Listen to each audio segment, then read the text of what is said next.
Pregação expositiva pode ser resumida em 3 verbos. Primeiro, ler o texto. Ler. Você já viu um pregador subir ao púlpito e ele atropela o texto que vai pregar? Ele lê o texto atabalhoadamente. Quando você vê tal coisa, o que é que você pensa? Ele não se preparou. Ele não conhece nem o texto. Ele não gastou tempo.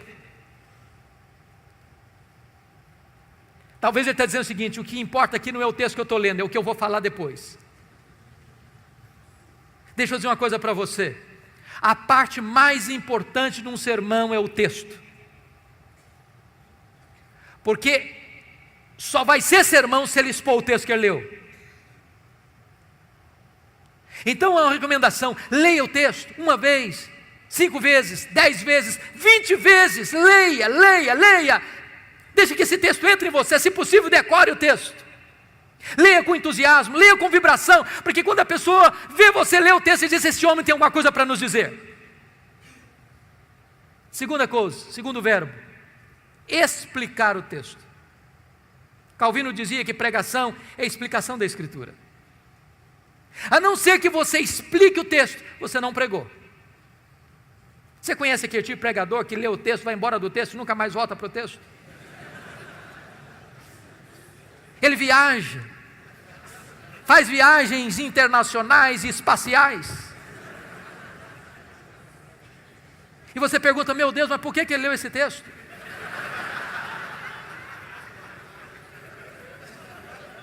Você conhece aquele tipo de pregador que diz assim: eu já tenho o sermão, só preciso encontrar um texto agora?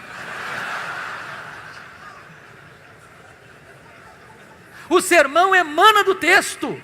O sermão é a explicação do texto. E por isso nós temos uma palavra técnica que os pastores conhecem, que é exegese. Exegese vem de um prefixo ex, que significa tirar do texto o que está no texto.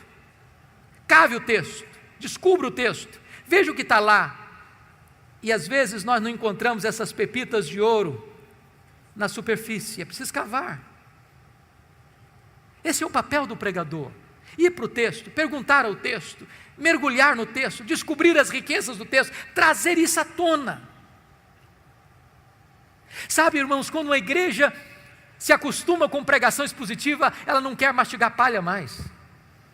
Depois que ela descobre a riqueza da Escritura, ela não tolera mais escutar sermão que não seja focado na Escritura, que exponha a Escritura.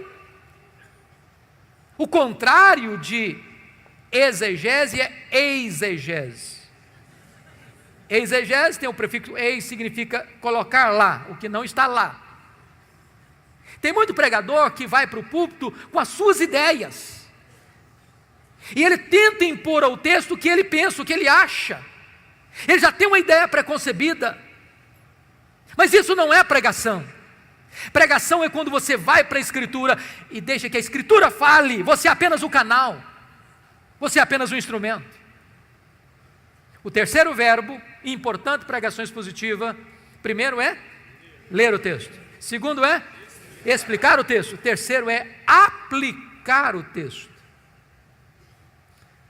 Dr. John Stott escreveu um livro importantíssimo, que penso ainda não está em português, Entre Dois Mundos, e ele disse que pregação é a união desses dois mundos, o texto antigo com o ouvinte contemporâneo.